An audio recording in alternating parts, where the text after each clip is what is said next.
Obedecer às leis de trânsito vai muito além de evitar multa, de evitar um prejuízo financeiro. Obedecer às regras evita acidentes. Hoje, um motorista foi preso acusado de ser o responsável pela morte de um jovem de 20 anos. O acidente foi há quase um mês na Dutra. A polícia fala que o motorista dirigia a 160 por hora. Desde a morte de Matheus Elfstein, a mãe tem vivido à base de medicamentos. A prisão do motorista responsável pelo acidente traz um sentimento de alívio e justiça para a família. Eu estou com ajuda médica, eu e o Rony, nós tivemos a ajuda de um amigo nosso, um psiquiatra.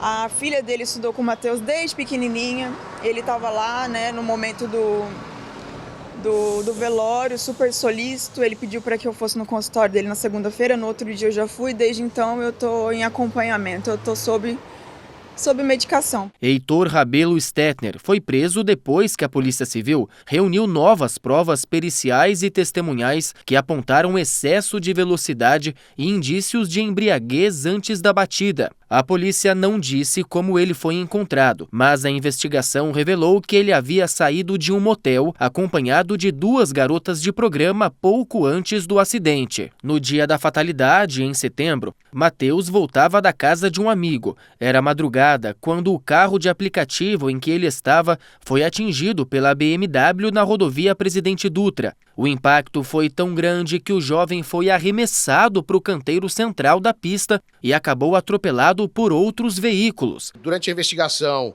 ouvimos 3 pessoas, testemunhas protegidas, que por receio, temendo por uma reação do autor, preferiram manter os seus dados qualificativos em sigilo. Elas confirmaram o consumo de bebidas alcoólicas, confirmaram que ele estava extremamente alterado, mal conseguia dirigir. Eu, como presidente dos autos, representei pela prisão temporária dele, porque há outras diligências a serem executadas. O promotor de justiça concordou com a minha representação e o juiz do tribunal do júri decretou a prisão temporária dele. O inquérito aponta indícios de homicídio doloso, na modalidade de dolo eventual, quando o motorista assume o risco de matar. Se confirmado, o caso deixa de ser tratado como homicídio culposo e passa a ser doloso. É uma investigação que é baseada em provas, a promotoria foi favorável à prisão e estamos aguardando o desenrolar de mais acontecimentos, porque não foi uma fatalidade, A prisão temporária vai trazer ele para dar mais um depoimento, já que ele ficou silente no dia do acidente, e aí a gente tentar levar isso para um crime doloso, Depois de passar pelo primeiro DP em São José dos Campos, o motorista foi encaminhado ao Centro Provisório e Triagem de Presos de Caçapava.